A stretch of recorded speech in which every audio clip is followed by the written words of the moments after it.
On. Yes, now I'm on. Shana Tova. No, higher, higher, they say. Louder. Louder. Shana Tova, Shana Tova, Shana Tova. Is it on?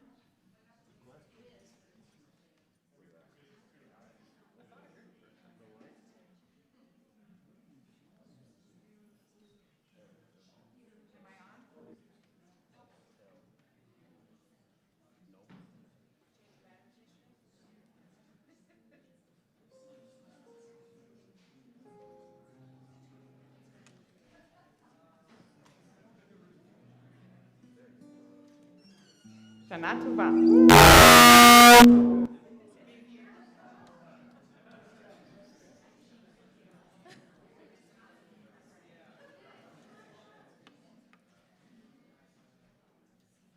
Shana Tova.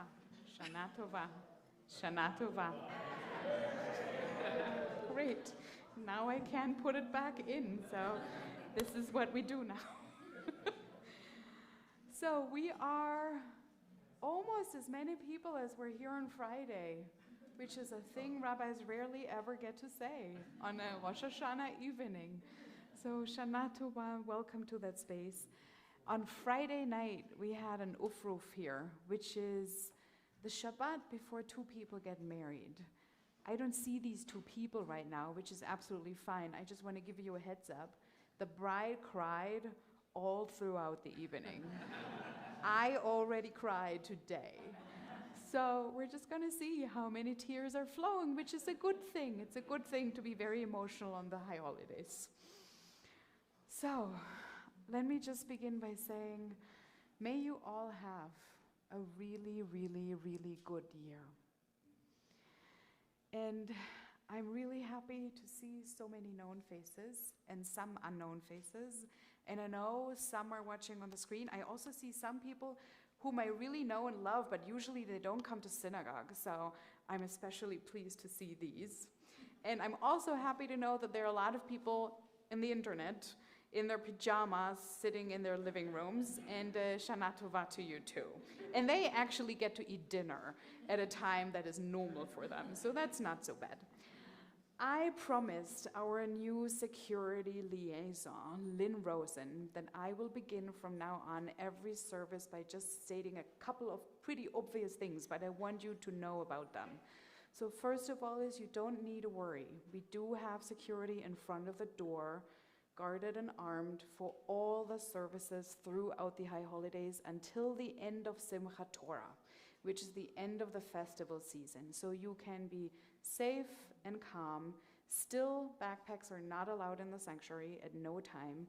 And if you belong to the part of the population that has a little bit of trouble getting up and walking, we ask you generally sit close to that door so that in the worst of all cases, you will just be able to leave the space through that door, which is our emergency exit.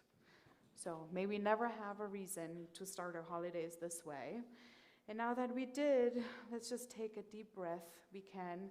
I also want to reiterate, we are at the stage where you should feel absolutely welcome to wear any kind of mask you want, right?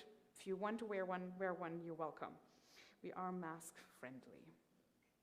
And if during the service you will belong to the people who first decided to come here and then get a little nervous because there are too many people in here, which I don't think is the case today, but if you belong to these people and you feel the urge to just get up and leave the space, I won't take it personal at all, right? Get up and leave whenever you want to. So, this is how we begin. Lots of safety guidelines, lots of people together in the space, lots of people online, waiting under a new moon, waiting to light these flames that will mark the beginning of a new year. The moment we set those candles on fire is when we start to count 5,783. They're flames of hope and community. And I know that for many of you, both on the screen and in here, one of the reasons that you were looking forward to coming here tonight is that Amber is back with us after only 9 weeks in Nashville. So I really want to invite you to light these candles for us tonight, because it's your voice and your music and your light that will fill these halls for the next 10 days. And I know everyone here who knows your voice, and there are a couple of people who might be so new that they don't know your voice, are more than happy to have you back.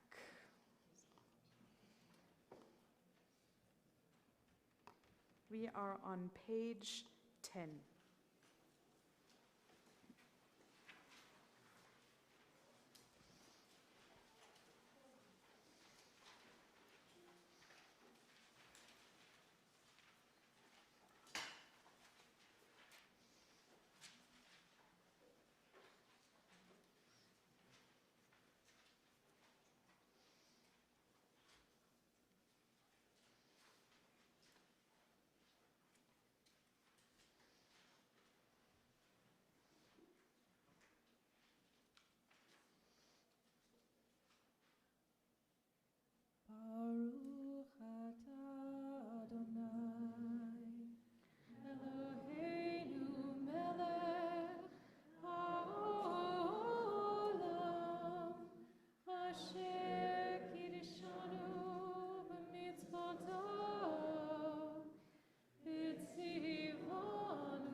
please read with me page 10.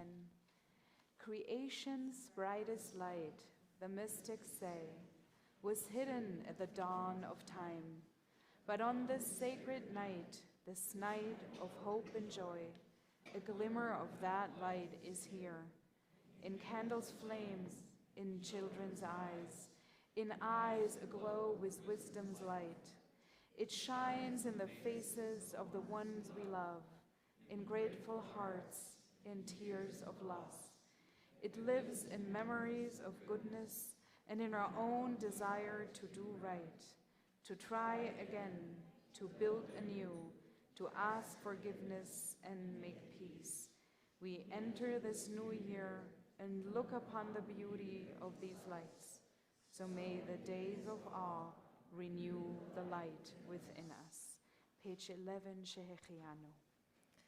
Baruch atah Adonai Eloheinu melech haolam shehechianu v'kimanu v'higianu lazman hazeh. Amen. Rosh Hashanah is a strange holiday. If Rosh Hashanah was a person and you would ask it how it feels, it would probably tell you, I have mixed feelings. It's called the Day of Judgment. And we usually listen to a lot of shofar blows, reminding us to rise in front of our Creator so that we get examined, judged, and hopefully inscribed in the book of life. God's good book for those who find themselves walking in God's ways. It used to be a day of awe and trembling, a day of fear, where people stood still, waiting for impending judgment. And yet, it's not that day anymore. In the 6th century BCE, one of our prophets, Ezra, looked upon his people. The people had just returned from a long, long exile in Babylonia. They had just gotten home to Jerusalem. They had begun to build the fundaments of the temple. They had cleared up the houses of their ancestors. They had gathered again after a very, very long time at his feet to relearn Torah, to begin a new life, a new chapter in Jerusalem. They looked up to him, and their faces were full of awe and trembling and seriousness, regret over the many sins they had committed. And he just looked at them and opened his mouth and said something like that. No, my people, this is not what I want you to do on this day. Go home. Go home to your families. Gather your loved ones around a table that is spread with a feast for the holiday. Celebrate, sing, exalt in being together and in being free to celebrate as Jews. Exalt because we made it back from exile, and because we're able to be together, and because we're able to be here as Jews. Recline in joy. And so this day changed. Even though it opens a 10-day period of introspection and soul searching, it invites us to immerse ourselves into hugs and laughter and the voices of our loved ones who visit for the high holidays. Even though it is called a Yom Hadin, a day of judgment, we celebrate it actually as a Yom HaMishpacha, a day of family, of friends, of connections, and of Rosh Hashanah food. We celebrate not only the possibilities of the future, but also the fact that we overcame the constrictions of the past. Above all, we do what we always do.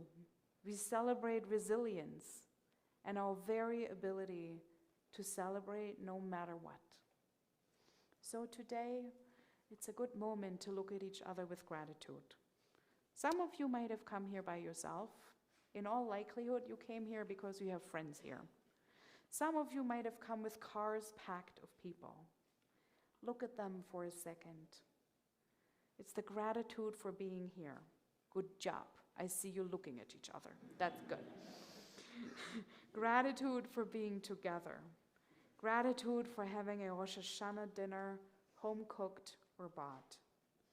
Gratitude for being back in person, maybe a little bit more cautious than usually. Gratitude for being here, to breathe, to sit, to stand, to hold a hand, or a prayer book that's full of prayers that you know by heart or not.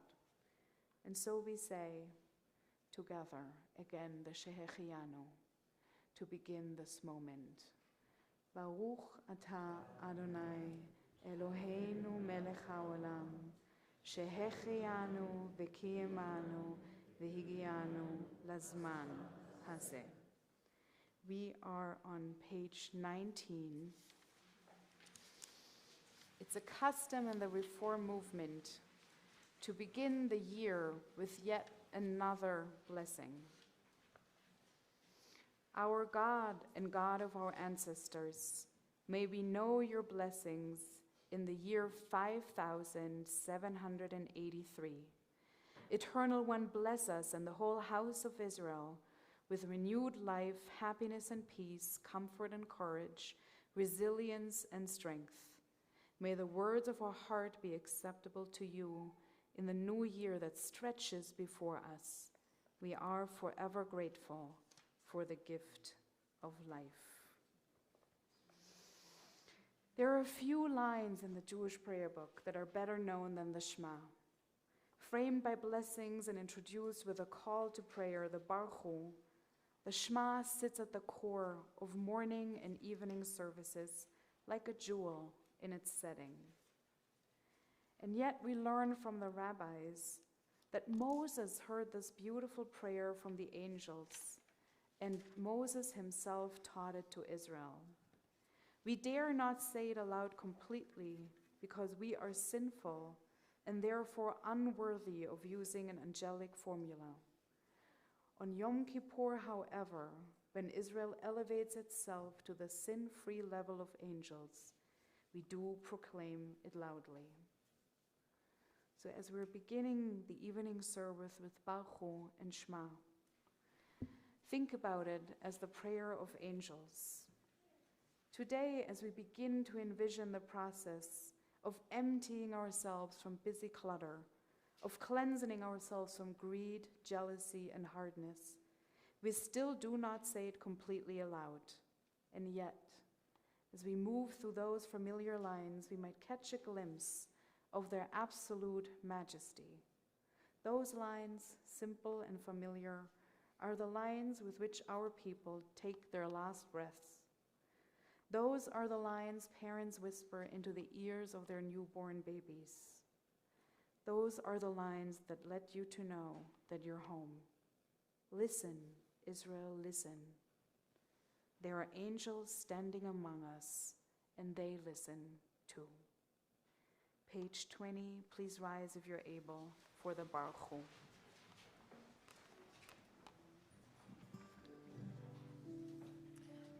Baruch Hu et Adonai HaMevorach.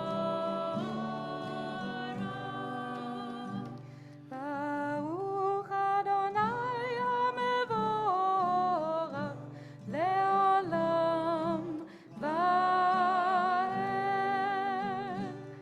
Baruch Adonai HaMevorach le'olam va'ed.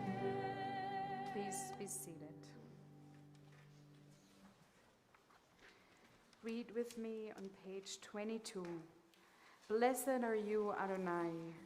Your great name fills the universe with majestic might. Your word creates twilight and dusk. As your wisdom opens the gates of night, Your discernment separates the changing seasons and causes the passage of time. The stars arrayed across the sky reveal your design. You roll out the cycle of darkness and light, shaping day and night. You sweep away day and carry the world into nightfall, setting day apart from nighttime. You are God of all we can perceive, and all that is beyond our perception. Living, eternal God, be our sovereign to the end of time. Baruch atah Adonai Hamarim Arabim. Page 24.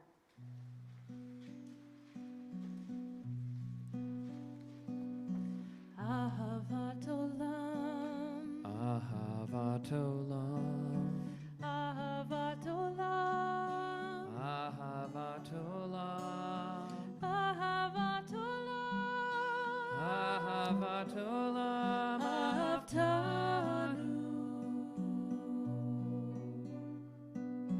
Ahavat olam, Ahavat olam, Ahavat olam, Ahavat olam, Ahavat olam, Ahavat olam, Ahavtanu, Ahavtanu, Ahavtanu,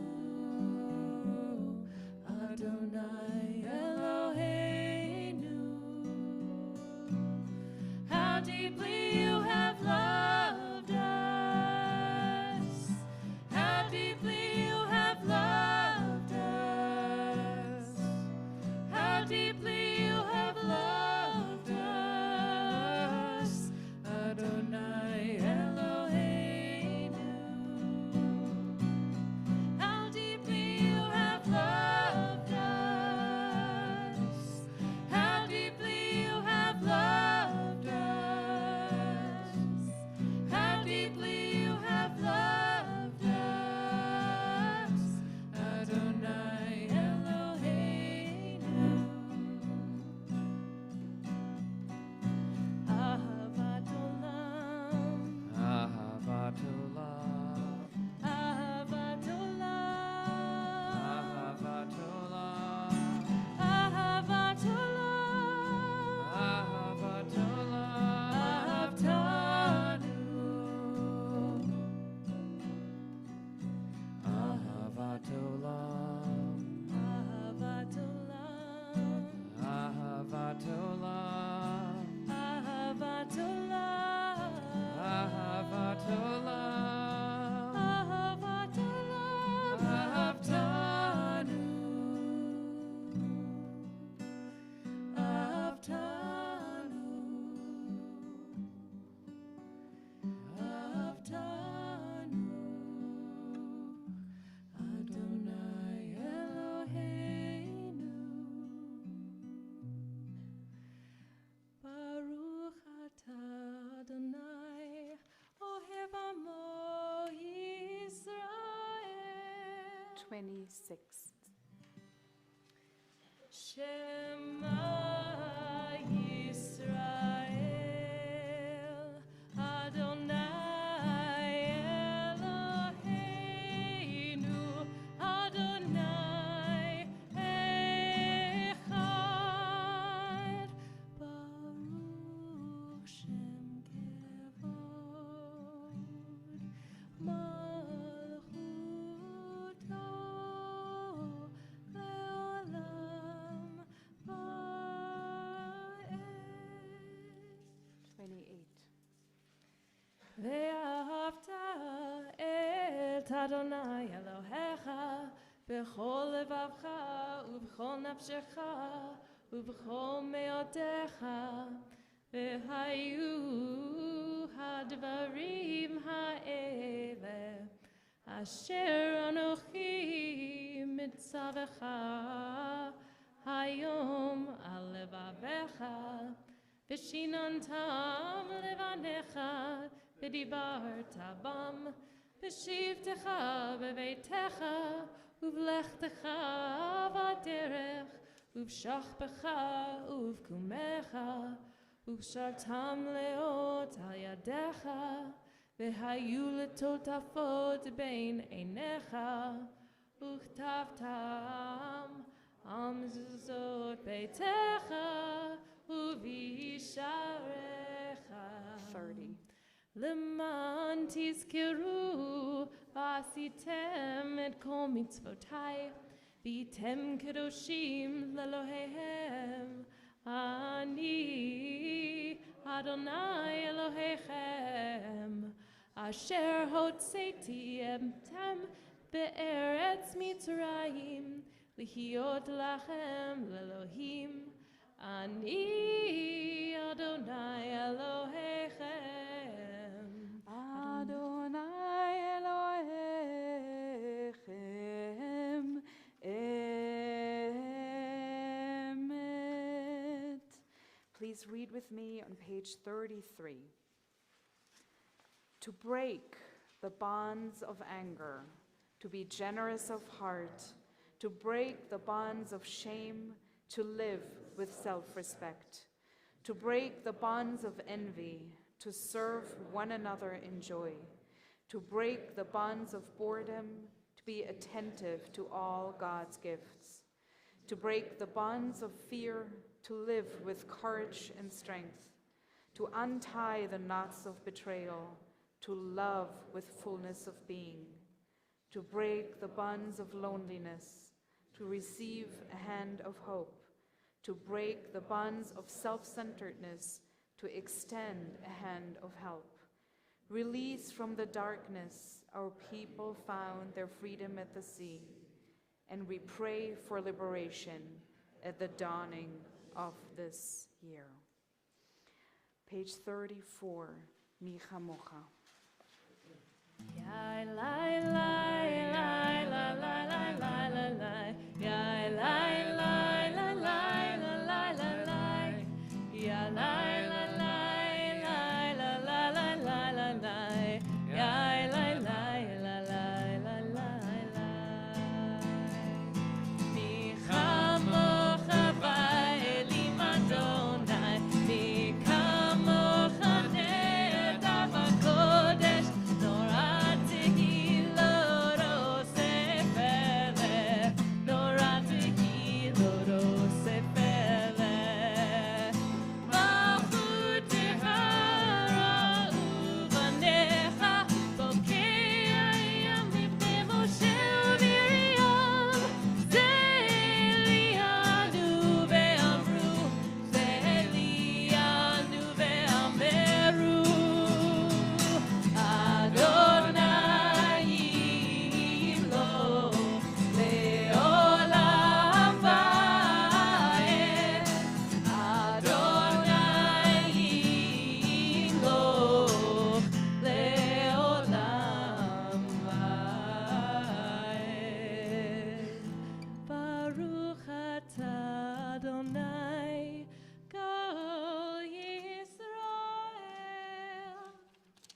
Standing at the edge of a new year, beginning night, we pray for a time of blessing, for a time of protection, for a year of health and strength. May the one who brought blessings to our fathers Abraham, Isaac, and Jacob, and to our mothers Sarah, Rebecca, Rachel, and Leah, bring blessings of health to all those here who are ill. May the Holy One, blessed source of life and healing and protection, sustain and strengthen all of us with compassion and restore us to health, strength, and courage without delay. For all who struggle with illness, anxiety, and sadness, let renewal of spirit and renewal of body come soon. And together we say, Amen. Page 36, Hashkivenu.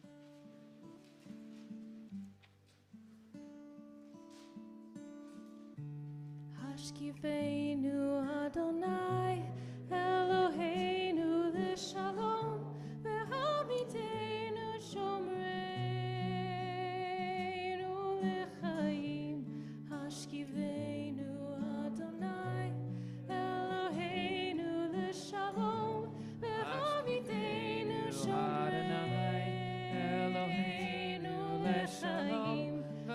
Hamidenu Shamrei, Eloheinu Lechaim, Ashkivenu Adonai, Eloheinu Leshalom, V'hamidenu Shamrei,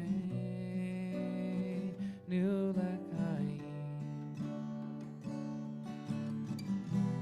Ushmor Tzeitenu, Uvoenu, Lechaim Ushalom, Me'ata ve'ad olam.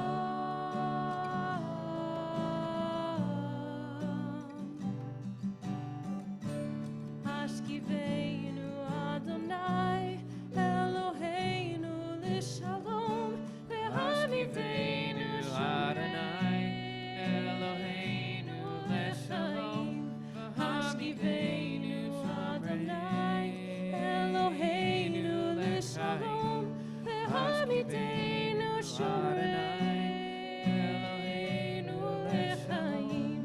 Ashkivenu Adonai, Eloheinu l'shalom, ve'hamidenu shomreinu l'chaim. Hamidenu shomreinu l'chaim. Page 37, please read with me. Rosh Hashanah in the Pines. Darkness settles slowly across the horizon. The new year rises before us, its fragile moon awaiting our embrace. Heaven and earth entwine in their annual dance of co-creation. A fissure appears in the firmament tonight, an entranceway into new beginnings. Out beyond the swales, the sea expands and contracts, keeping time to the thrumming of the universe. Under this Rosh Hashanah sky, the path before us is uncertain.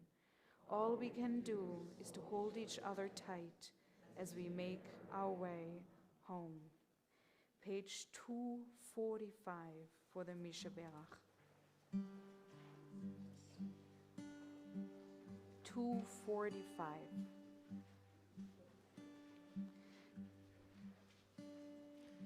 Misheberach Avoteinu Mekor habracha Leimotenu.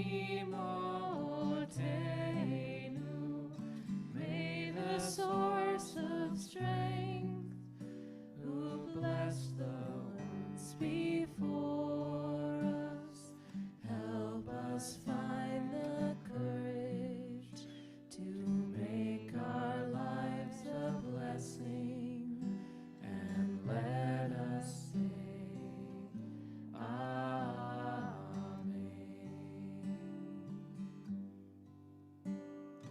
Misheberach Imotenu Mekor habracha Le'avotenu. Bless those in need of healing with refuah shlema, the renewal of body, the renewal of spirit, and let us say Amen.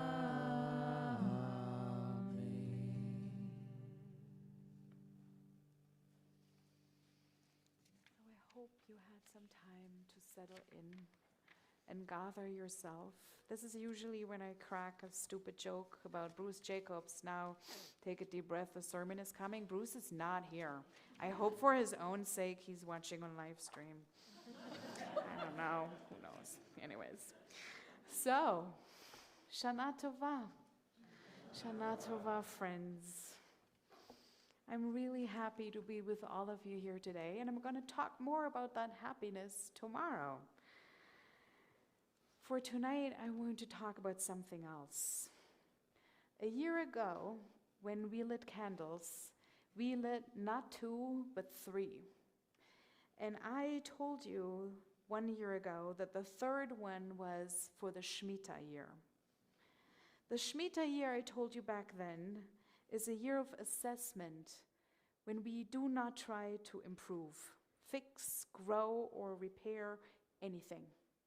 Instead, this year was supposed to be a year where we carefully and soberly assess the state of our being. We rested, but we were supposed to rest with awareness. We take in what we see. We made plans. The last year moved us from an immediate pandemic into a new normal. It brought another war into what we call the Western world. It shook our economic certainties as we have witnessed inflation and big drawdowns of our investments. I asked my husband how to say that. I hope it's fine. It brought us babies, it brought us weddings, and it brought us moves, and funerals, and sickness, and losses. And it brought us as a community, as a country, and as a global community, much that wasn't easy. It wasn't an easy year. Mainly, I think this last year taught us that we will never return in time, but that we will need to continuously learn how to navigate a world that never stays the same, that becomes different throughout our lifetime, and that requires us time and again to assess, to unlearn, and to change. It's an important lesson. And yet, I think the last month specifically left many of us a little bit anxious and a little bit aching, and asking the question, what am I personally supposed to do? How am I supposed to navigate this ever new world? Now, at this point in time, exactly tonight, the Shemitah year is over. With the lighting of these holiday candles, we created a new beginning by the 4th of our ritual, just like God back then, when it wasn't the year 5783, but the year 0. Now we say, at right this moment, something ends and something else begins. Some of us might have thought about some New Year's intentions, and others might not. But for all of us who are gathered here today, I think this moment is in some way meaningful. So as I was thinking about this very moment, I decided to make you all a little gift. It's a metaphor. It's the metaphor of a garden. I want to talk to you about your garden. It's not your garden at home, which might either be a lush paradise of well-cared-for flowers or an abundant miniature prairie of local shrubs. I'm not judging. I'm talking about the garden that is your life. And in extension, the Torah, the message that you are creating with your garden day after day. Most of our holidays come with a very specific holiday story, and most of our stories are connected to Jewish history. There's the Exodus, Mount Sinai and the giving of the Torah, the wandering and the sinning, the second set of tablets, the rival, the wars and the pain. But what exactly is the story of Rosh Hashanah? The story of Rosh Hashanah is the story of a garden, the place where life began. It was somewhere far away from here, where it was warmer and more humid, where life evolved after many, many failed attempts, and the untamed streams of energy began to settle into new rhythms. Clumps of matter began to form and separate. Simple life forms evolved, then more complicated ones, until over time, An explosion of colors, forms, sizes, noises, rhythms, powers, and smells unfolded until at some moment in time, it was time for us to evolve out of the screams of the monkeys and the muds of the rivers. God placed us into a garden of careful, meticulous order. It was never too hot and never too cold. We never required to be clothed. We loved painlessly. We enjoyed without regrets. We were made to roam the beauty, to be fed, to love, and have occasional encounters with the deity, a loving parental figure playing with us hide and seek. In the center of the garden stood two trees, the tree of life and the tree of knowledge. We were told that we could eat from any tree and bush in the garden, except for the latter one, but then we did. And we lost the gift of eternal living, and we had to leave that place, or was it a moment in time, of perfection. And we had to begin our lives in a world as we learn about it today, a beautiful place of deep imperfection. So where did this decision lead us to? It led us to learn. It taught us to fear and to yearn, to be ashamed and to feel guilty. It taught us to freeze, to be hungry, to hurt, to caress and to hold. It taught us to raise questions, leave home for the answers, fail, stumble, fall, and get up again. It taught us to envy, to protect what it is ours, to support each other, and to learn over and over again a human's life's deepest lessons. We Jews, we also took away that image of a garden. When we build our temples, we erected two pillars, life and knowledge, at its entrance gate, to teach everyone who entered the symbolism of that place. When one entered the ancient temples, one left a world of imperfection. Everything and everyone inside the temple walls was supposed to be blameless, beautiful, and whole. And the world was following an ancient holy rhythm. It was utter perfection. And then we lost that place too. However, we remember these places, memorials of a garden, in the spaces we created afterwards, our synagogues and Torah arcs, two pillars, two guardian angels, pomegranates, trees, branches and leaves, each Torah scroll by itself, a tree made out of two trees, life and knowledge, crowned and shielded in glory, guiding us back and forward to the eternal lost garden. So whenever we come here into our synagogues, we are reminded of an ancient garden holding the question, how do you want to learn what all this is about? Next to the garden and place, we build a garden in time called Shabbat. Sephardic Jews begin each Shabbat with a recitation of Shir HaShirim, the Song of Songs, a love song supposedly composed by King Solomon, describing two lovers seeking and searching for each other in a timeless garden, a garden that is sheltering, blossoming, bringing fruit, night and day, decaying and brutal, sweet and fertile, all at the same time.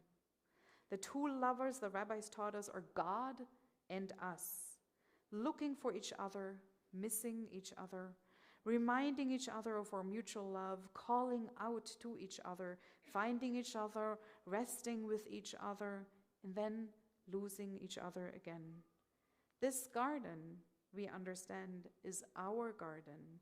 It is the world as we learn about it today, this place of pain and beauty.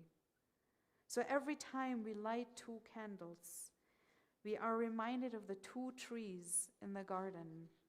Rest, but don't get sleepy.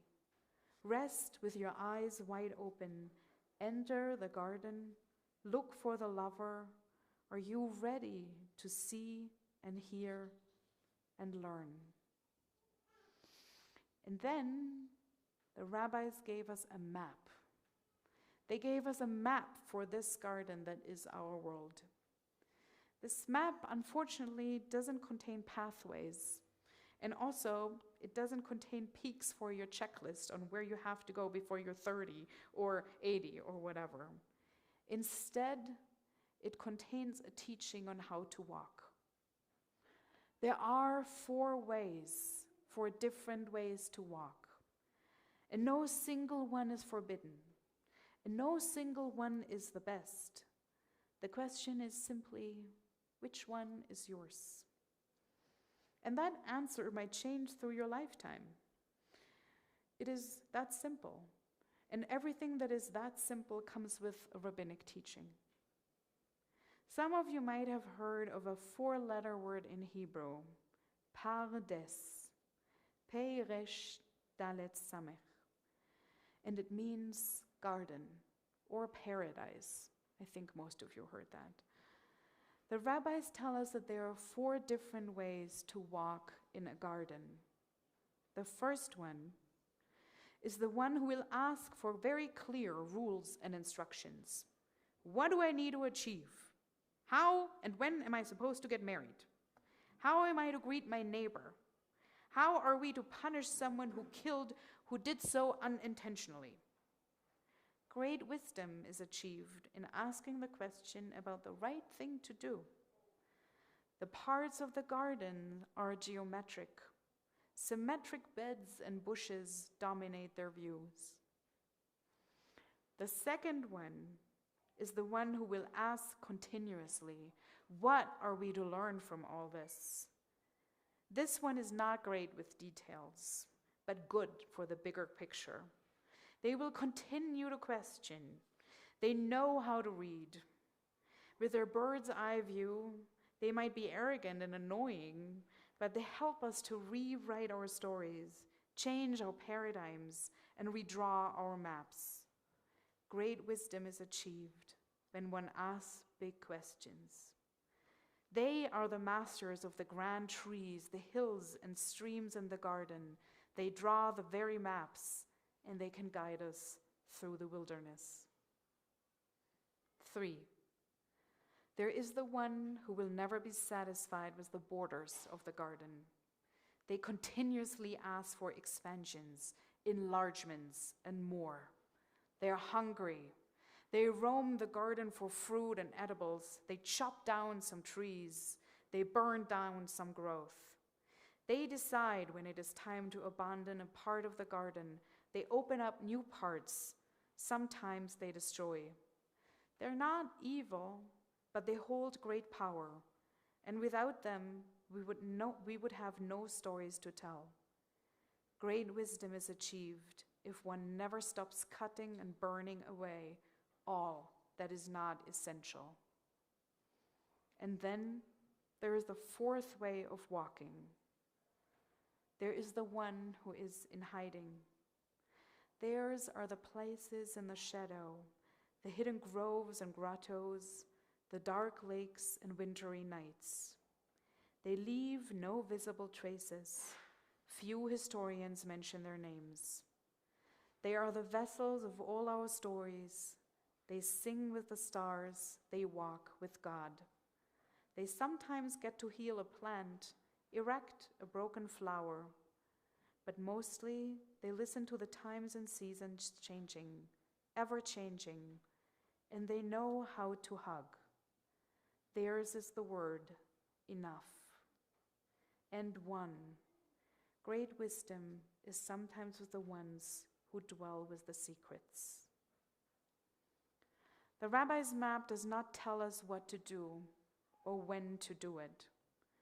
It tells you that it is okay not to get to every place at the same time. Each one of us here has to discover their own paths through the garden, step after step, one step at a time. On Rosh Hashanah, we are reminded of all those gardens described by tradition. When we hear about the beginning of creation, we are reminded of our yearning for a fresh and new beginning. When we hear about synagogues and festival traditions, we are reminded of our yearning for wholeness and holiness in sacred spaces and seasons. And when we hear our prayers and the rabbi's sermons, we are reminded of our yearning for direction, for a tradition that can lead us and guide us the way. Sometimes when we're lucky, we find all those things in the High Holiday services. But then inevitably, we find ourselves back in the world, in this place of beauty and deep imperfection. And this year is not a year of resting. This year is a year to plant seeds in the dirt, to trim the wild bushes, to begin walking in a certain direction as opposed to all others. So, how can this metaphor be useful? There are at least 4 different useful implications, and in order to make them very clear, I actually wrote them down. First of all, it's good to acknowledge that no one here lives in the ancient garden, in paradise, and no one ever will.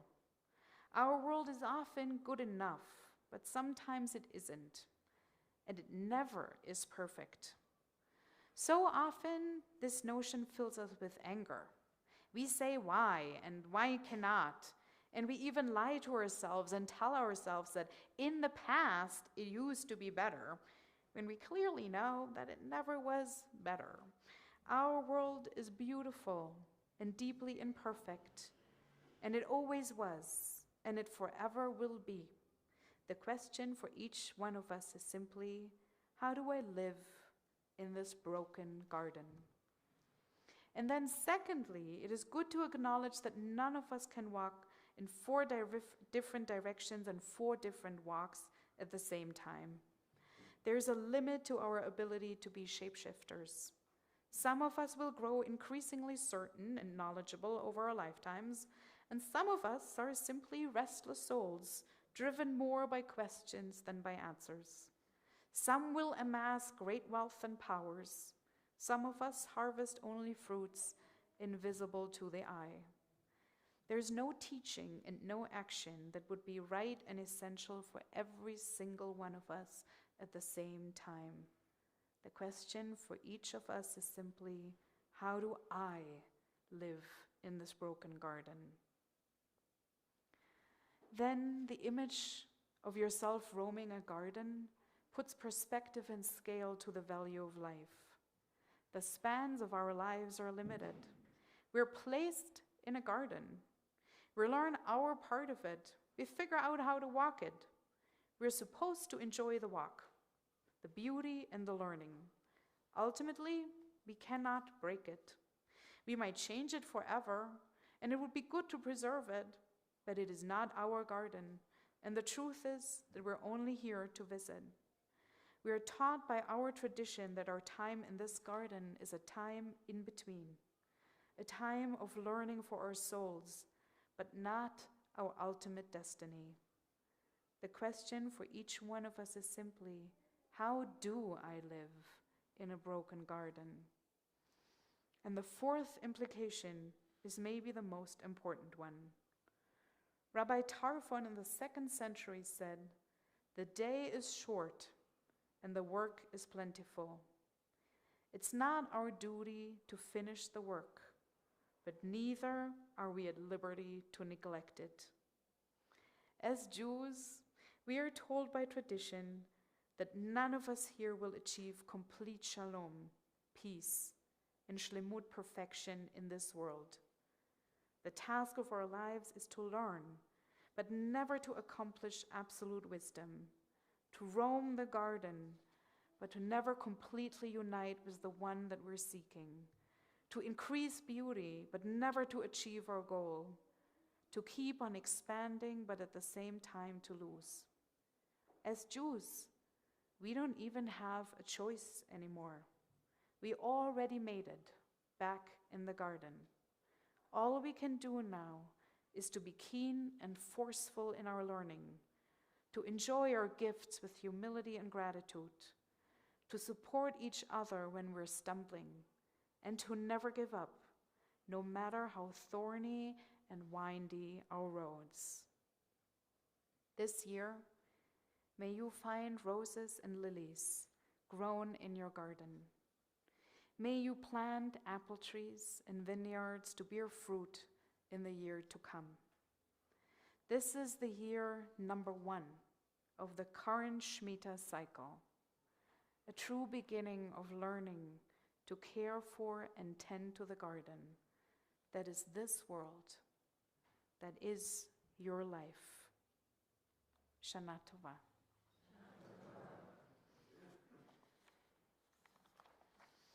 We are on page 40 with the Chatzi Kaddish. Stretch, stretch. You've been very quiet for a long time. Thank you. יתקדש ויתקדש שמי רבה Amen. בעלמא יפרח חירותי וימליך מלכותי בחייכון וביומכון ובחיי תכל בית ישראל בגאלה ובזמן קריב ואמרו אמן יהי שמי רבה מבורך לעולמי עולמיה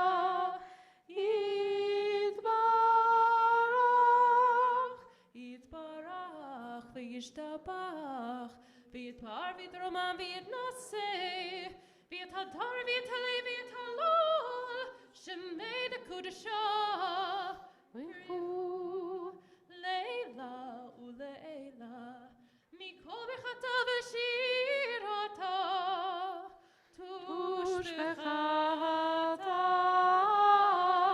ונחמתה דמירון בעולמה ואמרו אמן. Page 42. Please rise if you're able for the silent Amidah. אדוני שפתי תפתח ופיה כי תהילתך. Adonai, open my lips, that my mouth may declare your praise. 44 and following.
Page 66.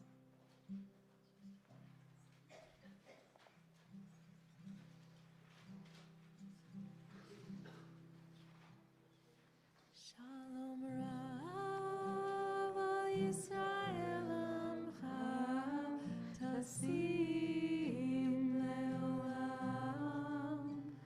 שלום רב על ישראל עמך תשים לעולם.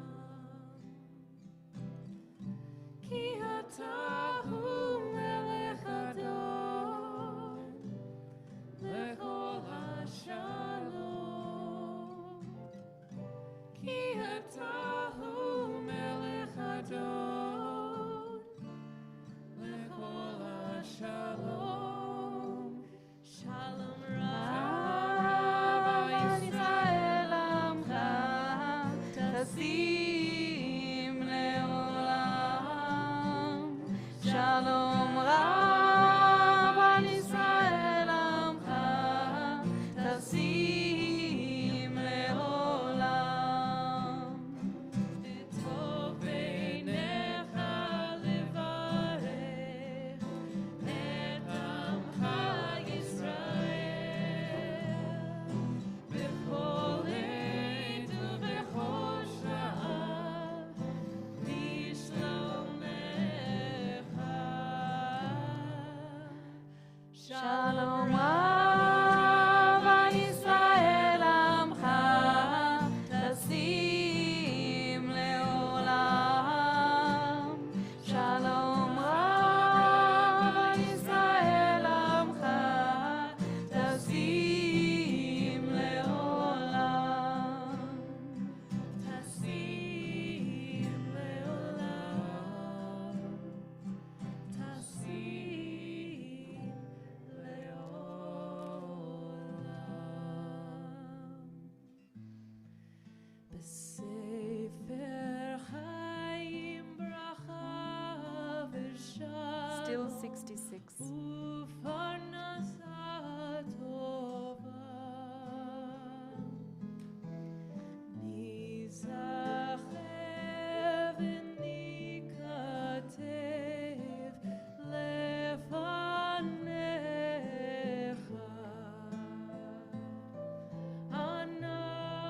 אנחנו וכל עמך בית ישראל לחיים טובים, לחיים טובים ולשלום.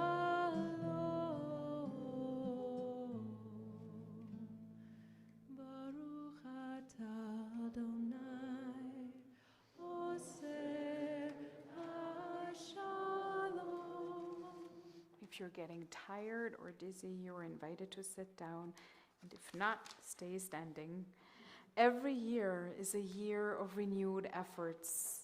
Every year anew, we build and expand our homes, our families, our friendships, our careers, our abilities. Every year, we witness firsthand the astounding fact that as human beings, we are always capable of more than we thought we could do. And yet, our tasks never get finished. And yet, there's always something else to do. And yet, we never completely understand what just anything is really all about.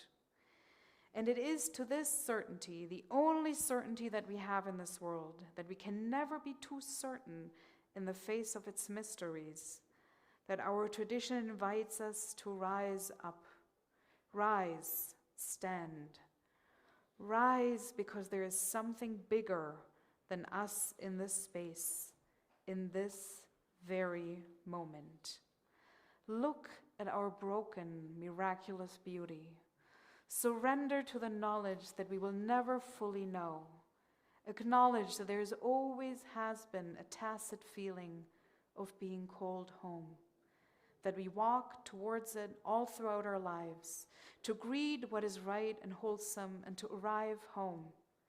It is time to reach this sense of humility, of being humbled in the face of creation itself and the forth that is creating.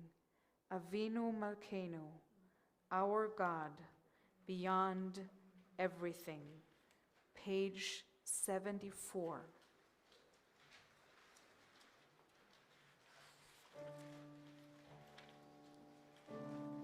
Avinu Malkeinu, Shema Koleinu, Avinu Malkeinu, Chatanu lefanecha, Avinu Malkeinu, Chamol aleinu, ve'alol aleinu, ve'tapeinu.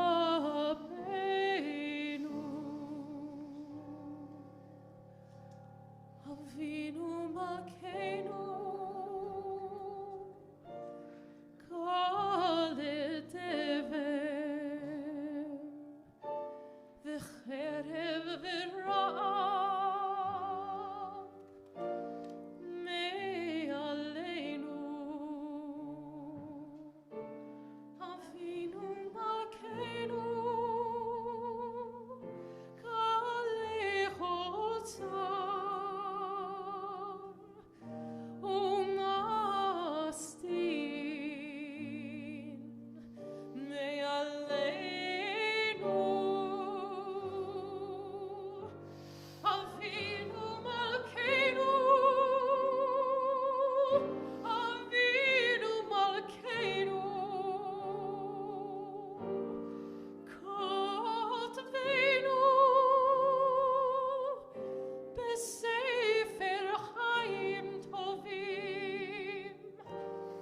Avinu Malkeinu, Chodesh aleinu, Chodesh aleinu, Shana tova.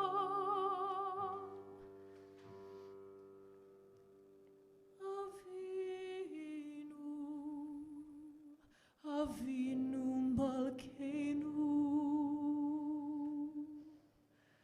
Harem, Harem,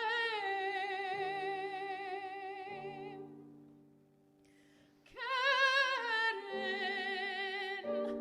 Yisrael Amecha.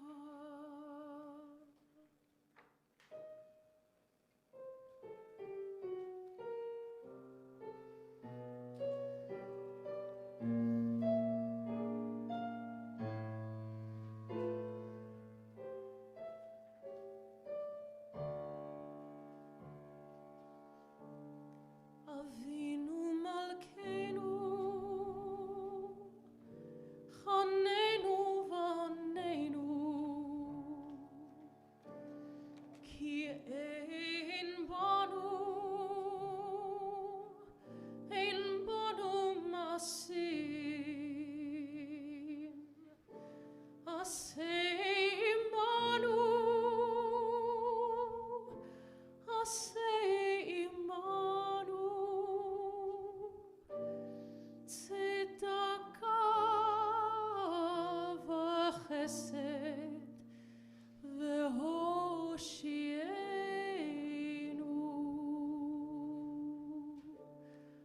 Avinu Malkeinu, Shema Koleinu.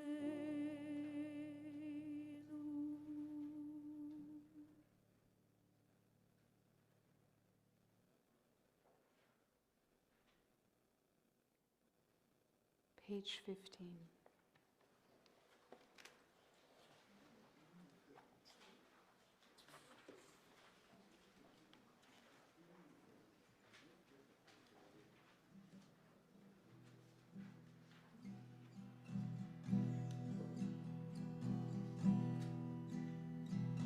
Tiku b'chodesh shofar b'kaseh yom chageinu, ki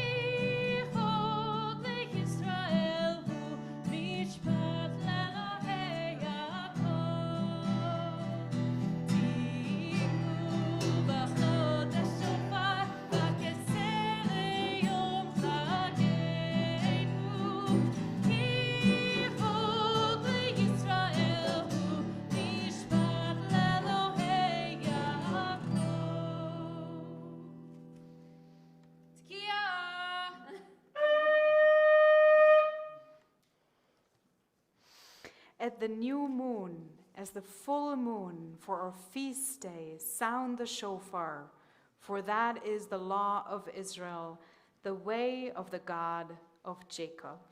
Please be seated. It is my honor to invite up to the bima Beth Shalom's board president, Seth Cooper. Where are you? Here are you.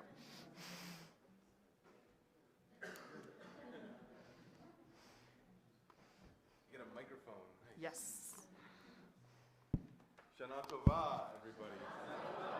It's great to see so many people here. I think I said the same exact thing the last time I was up on the bima for a bat mitzvah. Fortunately, as the president, those are the times when I get to speak or the packed houses.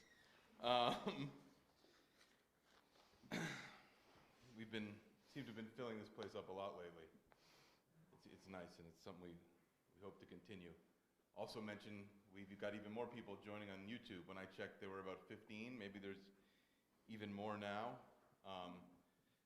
We continue to support a community that lives outside of our immediate area. I know many people come to travel here for the high holidays, but some people are still tuning in from far away, or people who are still uncomfortable to come to public gatherings without masks. And so it seems, I think this YouTube thing, this Zoom thing is here to stay, and we're going to continue supporting it and trying to make it better as we keep going. As I think of the importance of Beth Shalom for me, I think a lot about the different connections with people that I've made over the years. This is my 10th high holidays as part of Beth Shalom. Right before the first one, I met Richard Wolf, and he invited me to their wedding. It was my first time in the synagogue. I met many people, had dinner at people's houses. Josh and Elizabeth and Fabian and Arena. I taught Hebrew school with Bruce Jacobs. We taught a class together. That's where I met Emily, who I saw over there. Jim and Linda were running the school at the time. Went to Seder, and after riding bikes with Rabbi Ed, that's where I met Amber. Amber and I became good friends. We started the Jutang clan, which became the Young Professionals and Young Persons group in Bozeman. I know people here are part of that now. It still goes on. Eventually, I was fortunate enough to be able to offer Amber a full-time job here too. That was fun. Many people here took part in the rabbi search with me. It was a big effort. We eventually found a rabbi, though, right? Very slowly, but still. The group of people that are on the board, many of whom are here today, will be called out more in detail next week. Of course, on the rabbi search committee and on the board, I want to mention probably my biggest supporter and at times my biggest critic was Fred Leopold. You could probably blame him for why I'm standing here tonight. In becoming president of this board. He's the one you can blame. A lot of people in our community now are doing really good work in strengthening our community and building our community. Tomorrow after services, there's a small lunch served. You can thank Sid Kelman for that, who also organizes this Mahjong group that's been very active. And they're having a lot more fun in this building in the middle of the week than I've seen before, except for Hebrew school. That's a different story. Hebrew school, Shalom Kids, and a number of people who are here tonight are teachers in that. Of course, there's Carly and Arena and Ashley, Sadie Morris, and of course all the families and kids who are part of that are really, important for the community. It goes on and on. And Francis. And Francis. Hey, Francis, there you are. I didn't even know. The Torah study group remains strong, very active group on Saturday mornings. I know a lot of people here are very big into that. It's led by Richard, who also leads a book club and a beer drinking club. He's a person you may want to get to know if you're interested in some more of these clubs. Louis and Shannon, who are the couple that were married last night, you should congratulate them when you see them tomorrow, have taken on the young professionals group, the former Jutang clan. Sonia's running a women's group or organizing a women's group. We're I guess. co-creating a women's group together. Co-creating, yeah. That if you're a woman or into womanhood, that's a great place to go. I'll also mention, if you are from an outer community, maybe you're tuning in here, maybe you've traveled, a person you should get to know is Randy Levin, who's on the board, who's back here. She's the advocate for you and making sure that we keep up all the things that you want, like YouTube, and are really supporting outer communities, having Sonia travels to Helena and to Butte on occasion. And of course, flipped too early. and of course, we are a praying and worshiping community. So we have a group of Gabaim who you'll see helping out tomorrow. That's going to be Richard and Janelle Carino, and also Lynn Rosen and Billy Lazar.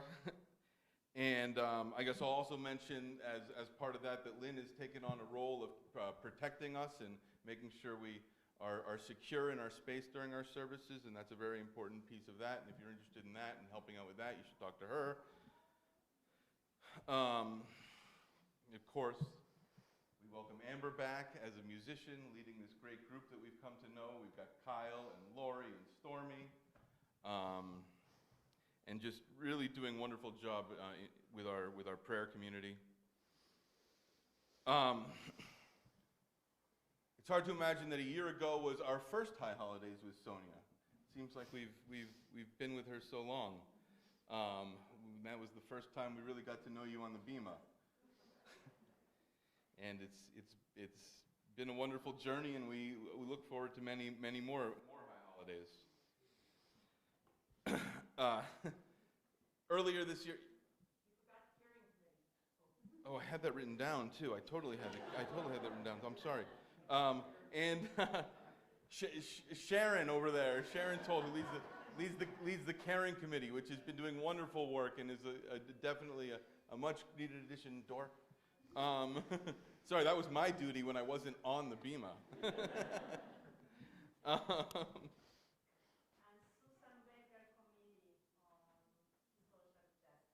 The social justice, and I was gonna mention the efforts we're doing on the social justice and on the food equity project that we've taken on. Anyway, so earlier this year when Sonia told us that she was going to be due in August with her second baby, and we all started looking at the calendar and being like, August, September, wait, and she's like, no, I'm going to do all the high holidays even if I'm nursing during them. And so far it's working. It's going great.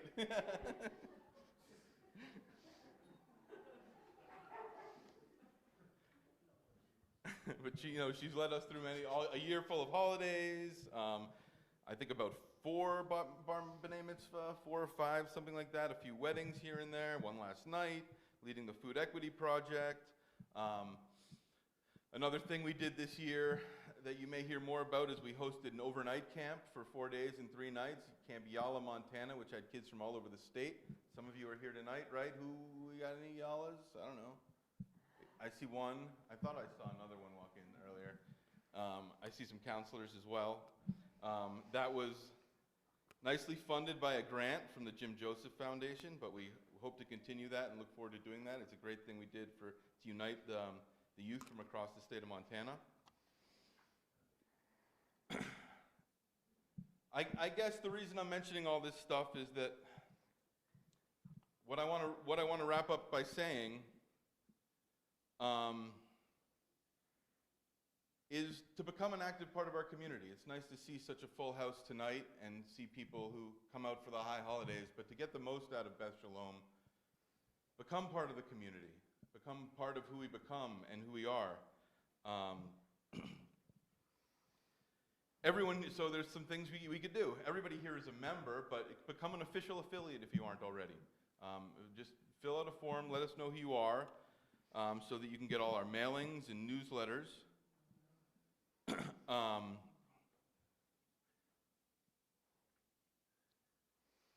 You can opt into some online communities. You can join one of the groups I just mentioned. You can start a group.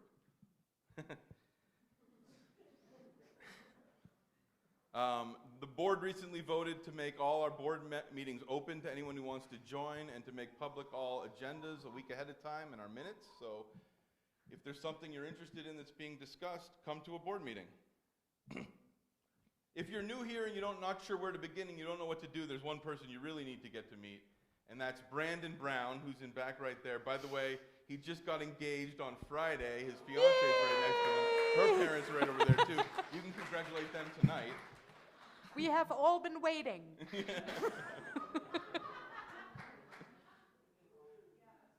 He will guide you into where to go and who to talk to and how to get done what you want to get done. All right, now I just have a few announcements. Was I supposed to do announcements too? Sure. Now's the time. Tomorrow, Rosh Hashanah Day services start here at 10 a.m. At 3 p.m., there's a family service here. I'm planning on coming to that. On Friday, the following Friday for Shabbat Shuvah, on Zoom, there's a Shabbat Across Montana. You get to see all of your favorite Montana rabbis, not just Sonia. You'll see appearances by Alan Setcher and by Rabbi Ed, our Rabbi Emeritus. On Saturday, October 1st at Story Mill Park, Amber and Sonia will be leading a Tashlich service at 1 o'clock. 3. At 3 o'clock? I wrote 1 to 3. I don't know. Maybe that was a dash of the pen. At 3 o'clock. Of course, next Tuesday night, Kol Nidre begins at 6:30. You'll get to hear me talk for maybe a little bit longer than tonight. And then Yom Kippur Day is a full day affair. The daytime services, morning services will go from about 10 to 1. There's going to be teaching and talks all day. There's some details of that on our website, and the Yizkor services begins at 5. And then the following Sunday, following that next Shabbat, we're going to be building a sukkah out there. Information on that, and then several events that will be happening during Sukkot in the sukkah is also available on our website. I wrote down, don't forget about my niece's birthday tomorrow. Anyway, Shana Tova, I'm going to turn it back to the worship, and I will talk to you again in a week. Shana Tova. Thank you, Seth. I got you. Okay, I have 3 little details to bring in before we move on. First of all, in the first row is sitting Aunt Margaret. I don't know your actual name, but we just call you Aunt Margaret here. And let me say, this congregation is thriving because we have a couple of people strengthening our backbone with endless support. And some of these people belong to the Newman family. And I just want to thank you for making much of what we do here possible. Thank you. The other thing here, Mike Zell, it is not called the Equity Project anymore. We call it SEDIC, a community project. And we worked on that together, and here's the change. We also updated the flyers. And the last thing I wanted to say, it's going fine, but the baby's screaming all the time. So breathe with me into this new year. We're on page 82, so if you want to find that page, and I'm just going to bring us to the very end of this service. Towards the end of almost every Jewish service, we sing the Aleinu. It is upon us to bow down now. It is upon us to acknowledge you. We are grateful. We are joyful. It is upon us to continue our building. It is upon us to start anew.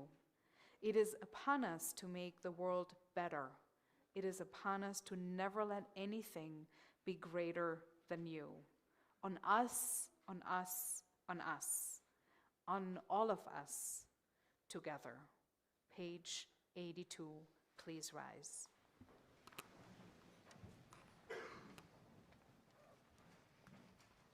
Aleinu l'shabeach Adon hakol, lateis gdula leyotzei bereshit, shelo asanu k'goyei haratzot, le'otzol lanu k'mishpachot ha'adama, shelo sam chalkeinu kahem, v'gor aleinu k'chol hamonam, v'anachnu korim, u'mishtachavim u'modim, lifnei melech malkei hamlachim, hakadosh baruch hu.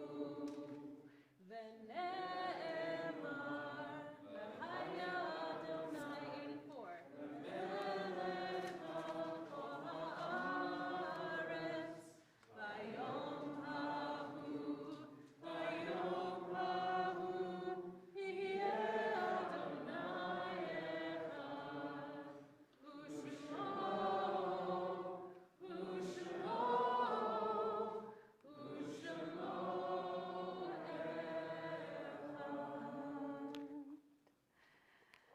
Page 90. Please read with me first on page 87, the reading that begins with life after death. These things I know, how the living go on living, and how the dead go on living with them, so that in a forest even a dead tree casts a shadow, and the leaves fall one by one, and the branches break in the wind, and the bark peels off slowly, and the trunk cracks, and the rain seeps in through the cracks, and the trunk falls to the ground, and the moss covers it. And in the spring the rabbits find it, and build their nest inside the dead tree, so that nothing is wasted in nature or in love. Page 90. יתגדל ויתקדש שמי רבה. בעלמא דברה חירותי וימליך מלכותי. בחיי חון וביום מחון ובחיי לכל בית ישראל. בעגלה ובזמן קריב ואמרו אמן. יהי שמי רבה מבורך לעולם ולעלמי עלמיה. יתברך וישתבח ויתפאר ויתרומם ויתנשא. ויתהדר ויתעלה ויתהלל שמי לקודשה ברכו. לעילה ולעילה מכל ברכתה ושירתה, תושבחתה ונחמתה, דאמירן בעלמה ואמרו אמן. יהי שלמה רבה מן שמיה, וחיים עלינו ועל כל ישראל, ואמרו אמן. עושה שלום במרומיו, הוא יעשה שלום עלינו ועל כל ישראל ועל כל יושבי תבל, ואמרו אמן. Please be seated, page 92.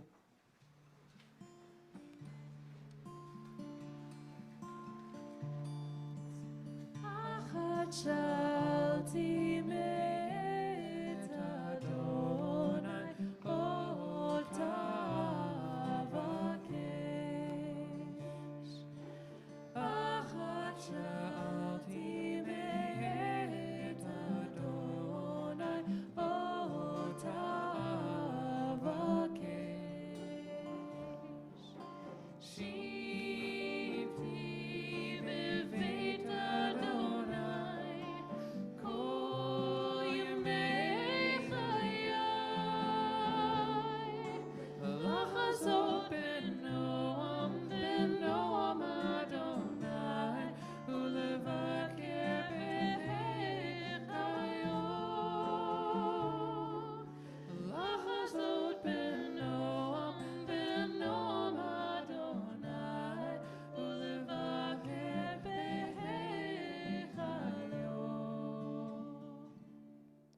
Just one thing I have asked of God, only this do I seek, to dwell in God's house all the days of my life, to behold divine sweetness and beauty, and to gaze in delight at God's temple.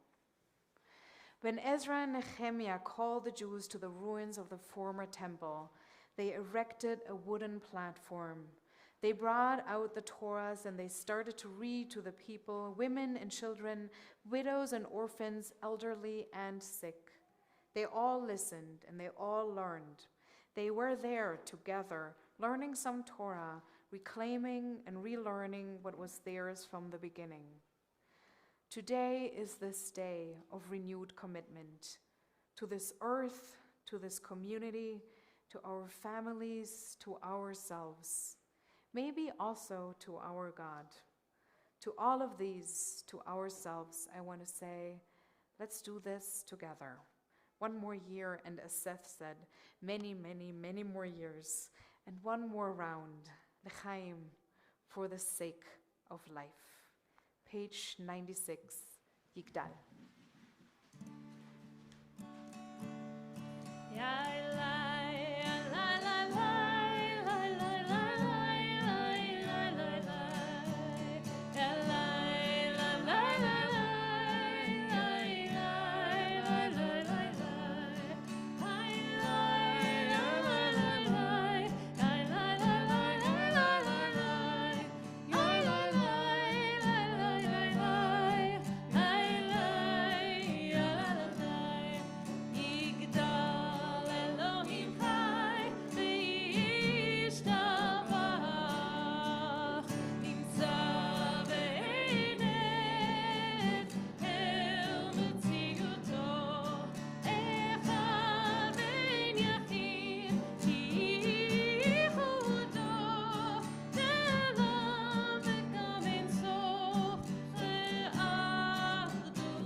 יברכך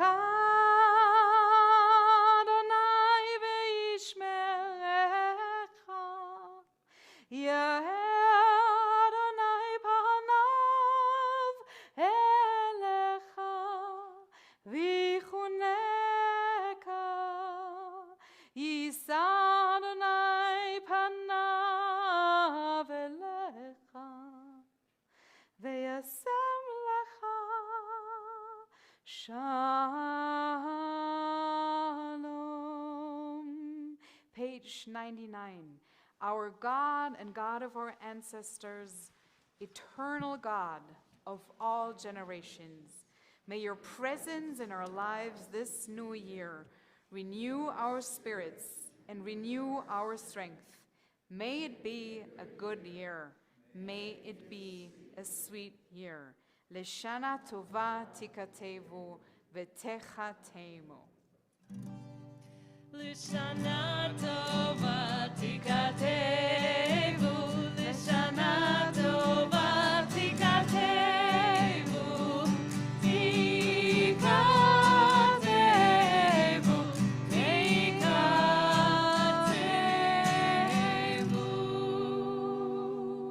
I'll see you tomorrow at 10 a.m. Shana Tova. Tova.